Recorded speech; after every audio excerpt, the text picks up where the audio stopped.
Assalamu alaikum. This is me, Madhi Harwana, clinical psychologist. Welcome back.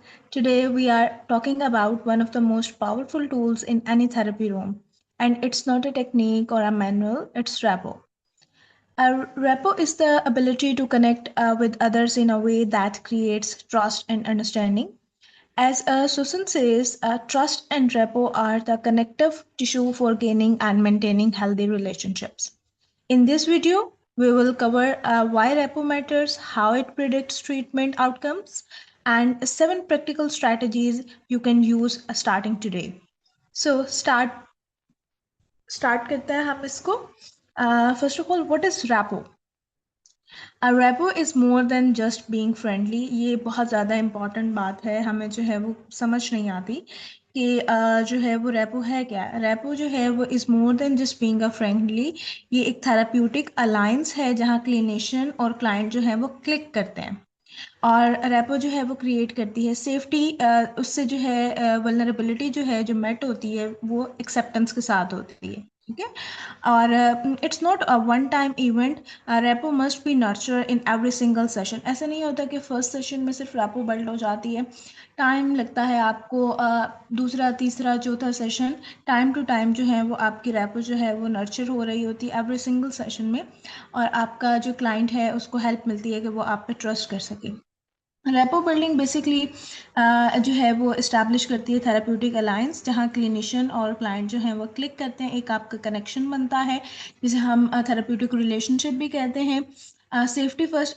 Rapport building जो है वो create करती है सेफ्टी. एक जो है वो आपका ऐसा इन्वायरमेंट जो कि सेफ़ होता है और उसमें जो है वो हर चीज़ एक्सेप्ट की जाएगी विदाउट जजमेंट. तो उससे भी जो है वो क्लाइंट का ट्रस्ट जो है वो बढ़ जाता है. फिर हमारे पास आता है कॉन्टिन्यूस प्रोसेस. रेपो जो है वो एक वन टाइम इवेंट नहीं है. ये जो है वो हर सेशन में जो है वो नर्चर होगी और आपको टाइम टू टाइम ये चीज़ें जो हैं वो नज़र आती रहती हैं. ओके. देन हम मूव करेंगे अपनी नेक्स्ट स्लाइड पे, which is why repo matters. Repo क्यों मैटर करती है.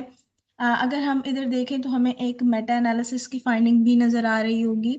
अच्छा. सबसे पहली चीज़ जो है इसमें हमारे पास आती है कि रिसर्च शो करती है कि that a strong therapeutic alliance predicts treatment success across all modalities.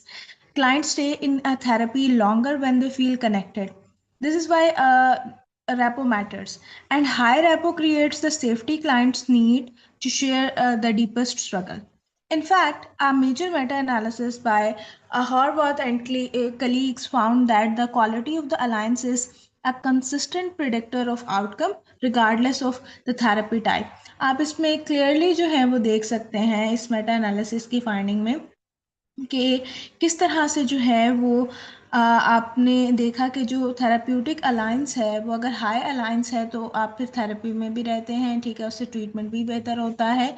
ये उस पर डिपेंड नहीं करता कि उसमें हम ये नहीं देखते कि हम कौन सी थेरेपी इफ़ेक्टिव यूज़ करें. अगर हाई थेराप्यूटिक अलायंस है तो आपकी हर थेरेपी जो है वो इफ़ेक्टिव जाती है. So, moving on to the next, let's start with the tip one. Master non-verbal communication. This is very important.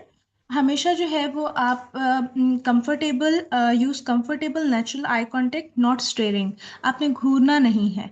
Look away briefly with the client is thinking. When the client is thinking आपने जो है वो उसमें एक काम steady tone होनी चाहिए आपकी जो कि मैच करे emotional weight of the topic जिस पे भी आप जो है वो अपने क्लाइंट से बात कर रहे हैं.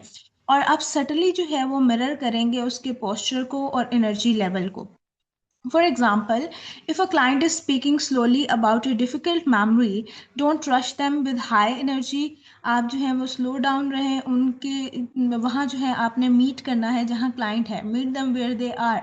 हाई एनर्जी से आप रश करते हैं, फास्ट पेस आपके रिस्पॉन्सेस होंगे तो वहाँ जो है वो आप अच्छे तरीके से रैपो बिल्ड नहीं कर पाते. उसमें क्लाइंट जो है अपने आप को अनहर्ड मिसअंडरस्टूड जो है वो समझता है. Then comes to the tip two, which is use a reflective listening. Listening show clients that they are truly heard by paraphrasing and reflecting feelings. This is very important. अगर आप इसको use करेंगे तो आपका जो है वो client का trust जो है वो बढ़ जाएगा. For example, client says, I am overwhelmed with work and home life. I feel like I'm feeling everyone. तो आप क्या कहेंगे? आप कहेंगे it sounds like you are carrying a very heavy load right now. और जो है वो प्रेशर नज़र आ रहा है कि आप किस तरह से हर किसी की नीड्स को मीट करने के लिए जो आप प्रेशर फील कर रहे हैं वो कम्प्लीटली जो है वो अनमैनेजेबल फील हो रहा है. अब what you are doing here? No fixing, no judging, just reflecting. जो उसने कहा है आप उसी को जो है वो रिफ्लेक्ट कर रहे हैं. Then comes to the tip number 3, which is break the ice.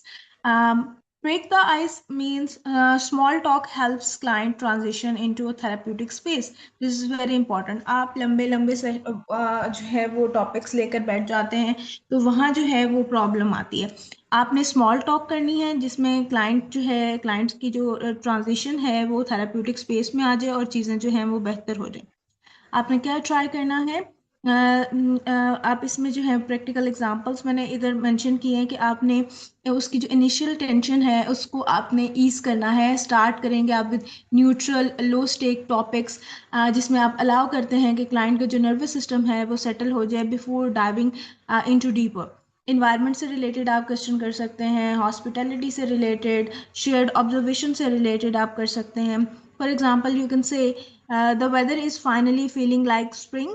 Did you have any trouble finding the office? Or you may ask, would you like some water or tea before we start? तो ये जो लो stake questions हैं ये help करेंगे client को कि वो settle करें अपने नर्वस सिस्टम को before diving deeper. Then comes to the tip number 4, avoid technical jargon. This is very important.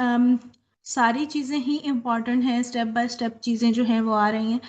हमने इन सारी चीज़ों को फर्स्ट सेशन में इनकॉर्पोरेट करना है और फिर आहिस्ता आहिस्ता अपने एवरी सिंगल सेशन में अगर हम इन चीज़ों को रखेंगे तो एक अच्छी रापो जो है वो बिल्ड हो जाती है.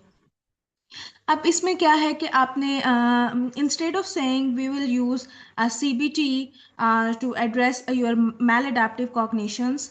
आपका क्लाइंट जो है वो उतना एजुकेटेड नहीं होता, उसको नफ्सियात की ज़बान नहीं समझ आती. हमेशा फर्स्ट पर्सन लैंग्वेज जो है वो हम यूज़ करते हैं क्योंकि वो इजी टू अंडरस्टैंड होती है और वो फोस्टर करती है sense of equality, plus reduce करती है वो क्लाइंट की एंजाइटी को अबाउट क्लिनिकल प्रोसेस. अगर आप क्लिनिकल जर्गन्स यूज़ करते हैं और टेक्निकल टर्म्स यूज़ करते हैं तो उसके लिए प्रॉब्लमेटिक हो जाएगा. इंस्टेड कि आप ये कहें कि हम CBT को we will use CBT to address your maladaptive cognition, आप ये कह सकते हैं we will work together to look at some of thoughts that are making you feel stuck. Rule of thumb क्या है इधर कि if you wouldn't say it to a friend तो रीफ्रेज करें it for your client. This is very important rule of thumb जो आपको जो है वो याद रखने की ज़रूरत है. Then comes to the tip 5 जिसमें हम क्लैरिफाई करेंगे कॉन्फिडेंशियलिटी को स्टार्ट में ही. Clarify confidentiality earlier. This removes barrier to honesty and build psychological safety. What you can say something like everything we discuss here is private with a few specific exceptions for safety. Your trust is my priority. Invite questions, don't assume they understand. Then comes to the tip number 6 जिसमें जो है वो हम treat करते हैं client को as a partner और इसमें जो है वो आपका कोलैबोरेटिव माइंडसेट होना चाहिए. Treat the client as a partner, shift from being the expert to being a co traveller. अगर आप ये चीज़ कर लेंगे तो आपकी थेरेपी बहुत इफेक्टिव जाएगी. हमेशा जो है वो यूज़ करें we and us language. Ask what are the most important things you would like us to focus on over the next few weeks. ये जो है वो बेसिकली क्या करेगा, empower करेगा क्लाइंट को by involving them in goal setting and decisions. Let them appear smart and insightful because they are. तो ये चीज़ जो है वो उनको काफ़ी ज़्यादा जो है वो हेल्प करती है. Then comes to the tip number 7, use humor appropriately. Finally जो हमारी टिप 7 है उसमें हमने ये करना है कि हमने ह्यूमर का, मजाक का, जो आपका मजाक है उसका आपने अप्रोप्रिएटली जो है वो यूज़ करना है because it lightens heavy moments और ह्यूमनाइज कर देता है थेरेपिस्ट को. If you drop your pain और struggle to open a window से well it looks like my clinical training didn't include window mechanics. अब ये बहुत लाइट सा आपका ह्यूमर है और इससे जो है वो आप हंस सकते हैं अपने क्लाइंट के साथ, और उनके साथ हंस सकते हैं, नेवर लाफ एट दम, ठीक है। And never use humour to avoid the pain. तो इस चीज़ का बस आपने ख्याल रखना है, बाकी जो है वो आपको क्लियरली जो है वो चीज़ें समझ आ जाएंगी। देन मैंने आप लोगों के लिए एक केस स्टडी जो है वो डिज़ाइन की है। केस स्टडी जो है वो एनजीओ की है, और आप इसमें अब हम देख सकते हैं टिप्स को एक्शन में हमने किस तरह से किया है। Meet NGO a middle age man with high anxiety, skeptical of therapy and worried about privacy। Barriers क्या हैं? स्टिग्मा है, फियर ऑफ वल्नरेबिलिटी है। अब उसके लिए क्या काम करा? What worked? Humanisation, warm greeting, offered a drink, small talk about tulip gardens. Normalisation क्या है? Anxiety is very common, there is no shame in seeking help. Third हमने क्या किया? Transparency, clear confidentiality, explanation. Outcome क्या है? NGO relax हो जाएगा, trust करेगा क्लिनिशियन को और ओपन अप हो जाएगा। So let's wrap up. Repo is a continuous process, not a one-time event. Empathy is the foundation, and small gestures, a warm smile, a calm voice, simple language break down the biggest barriers. Remember, the therapeutic relationship is not just a precursor to treatment, it is the most powerful tool for change in the room. Focus on the connection, and the progress will follow. Thanks for watching. If you found this helpful, like and subscribe for more clinical skill videos. And let us know in the comments which of these 7 tips do you want to practice this week. See you in the next session. Allah Hafiz.